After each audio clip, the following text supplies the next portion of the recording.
Before we go, we'd like to run some names by you for your quick impressions of them and their role in the medium. And to start with one of the larger stars, how about Jackie Gleason? Gleason is without question the greatest single television star, and he was truly a television star, not as much later in movies, a little bit. Greatest single performer that I have ever met. He could sing, he could dance in his own way, he conducted, he played dramatic roles. His range in playing comedy roles was extensive, and he's the only man I've ever known to quit 3 hits. Gleason was a super great. What about Ed Sullivan? He certainly was a good journalist. And Sid Caesar? We're talking in the Sid is, era of greats. he was on compared to a Gleason, he could play a lot of the roles, but he would never be able to act or do any of the other things. He's very limited. Carol Burnett is the only woman who would equal at all Jackie's range, Gleason's. Carol Burnett could sing, dance, sing seriously. When she played with, we put on a show with Julie and Carol at Carnegie Hall, and she sang Big D, but then she could do the old lady song with the mop or something. She played any role. Carol Burnett had great range. Sid had a very restricted range. On the other side of the camera, Fred Coe. Certainly as big a name in his contribution, and personal conduct and sensitivity. And the best thing you could say about Fred was the creative people loved him. The writers, he was a writer's producer and would bring in and work. With Bill Gibson, I remember in particular, Bill Gibson was doing The Miracle Worker, and Bill turned the first script in, and he didn't like it. The second script he didn't like.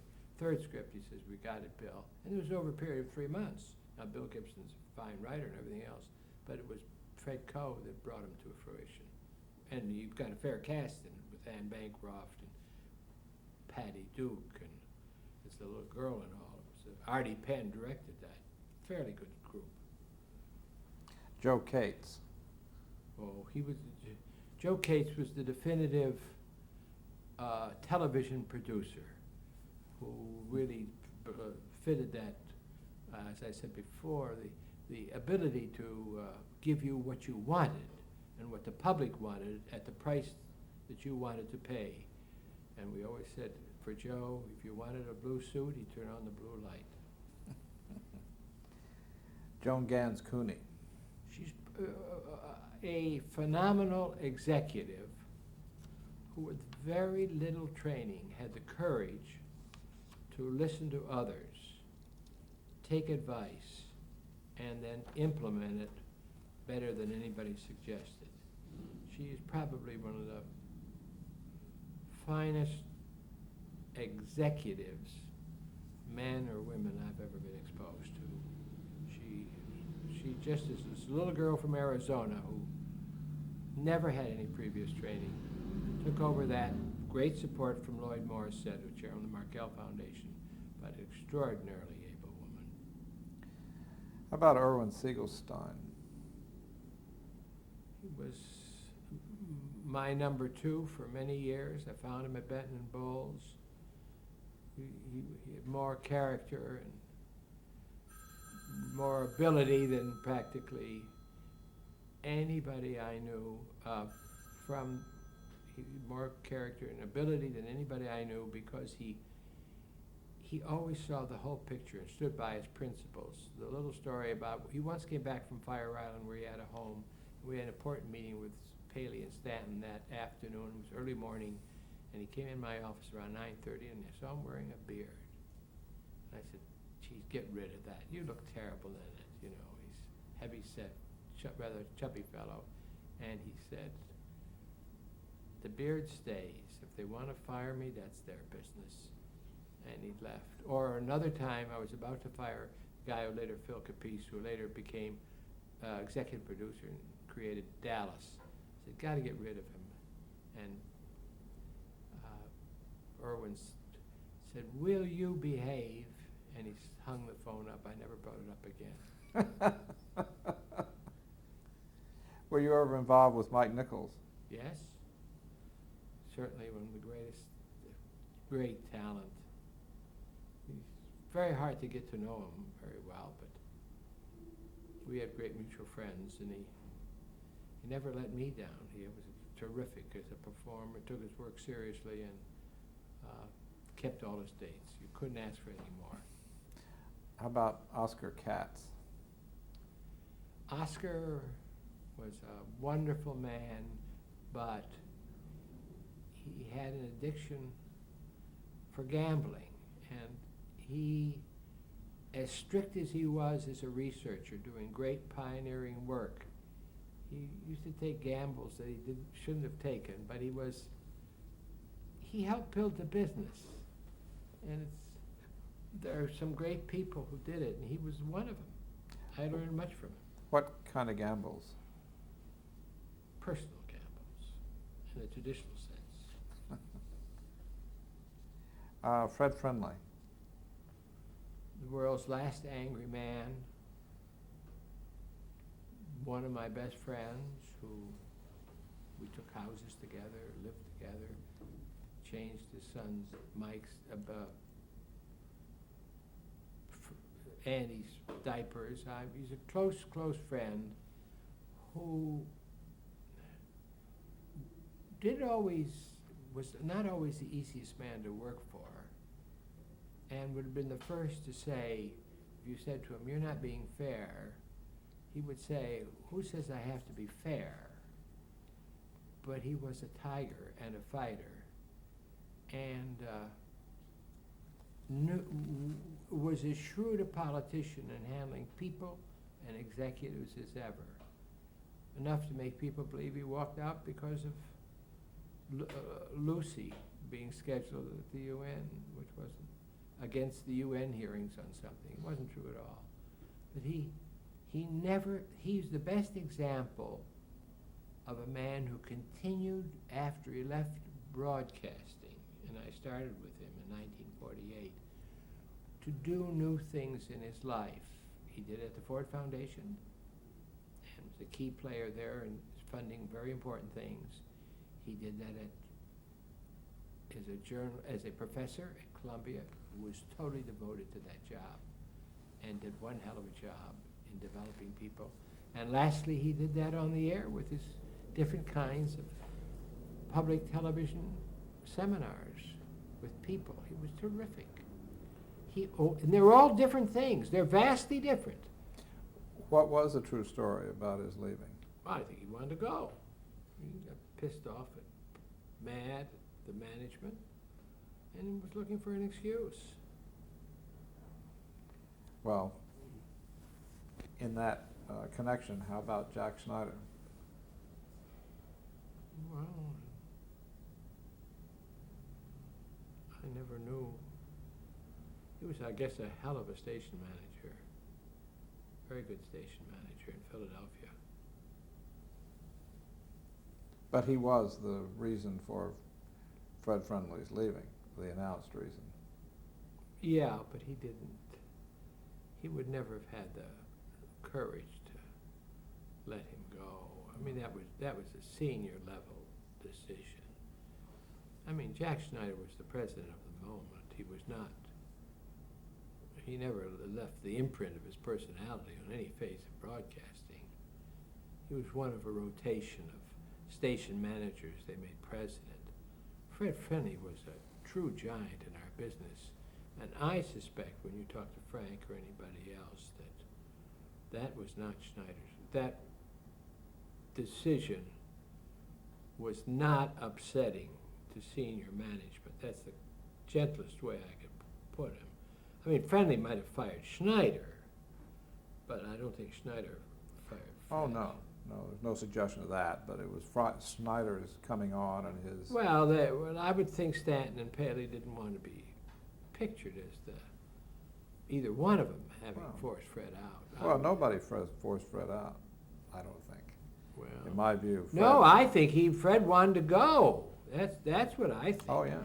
Yeah, there's I no was in- question. I was in Stanton's office when the resignation came over. About 11:30 in the morning, was it?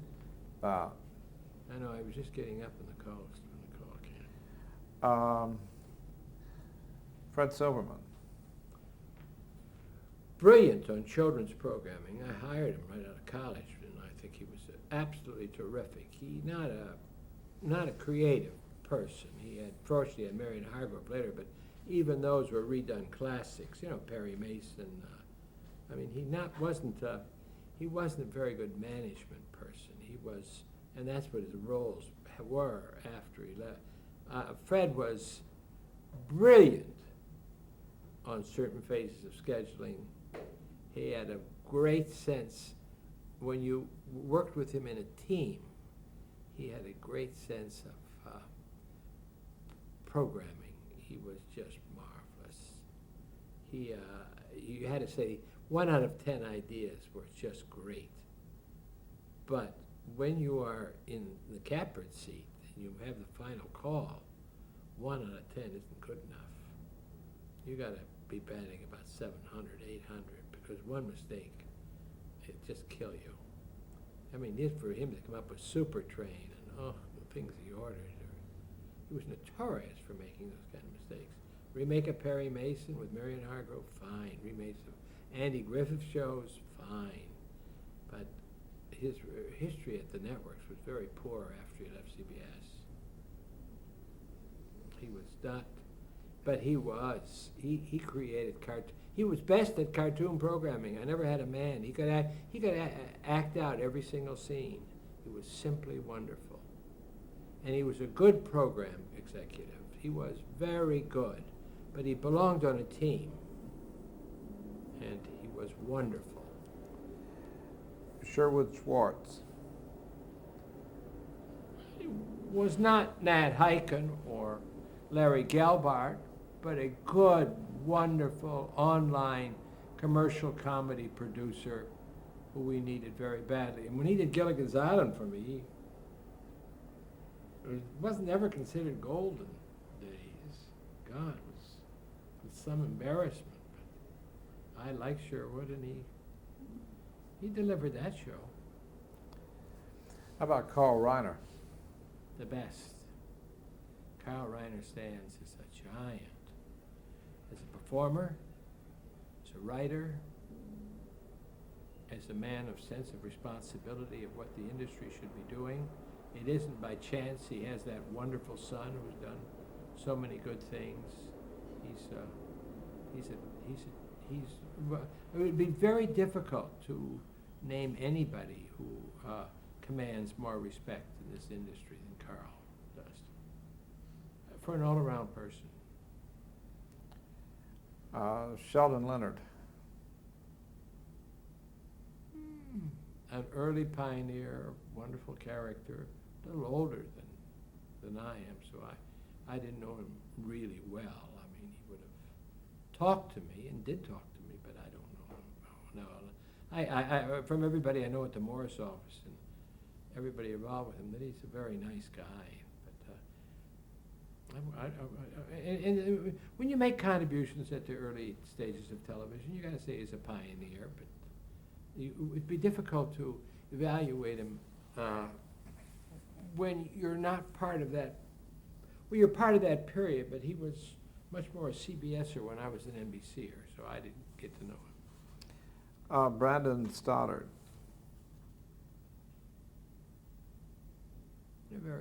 A very professional program executive.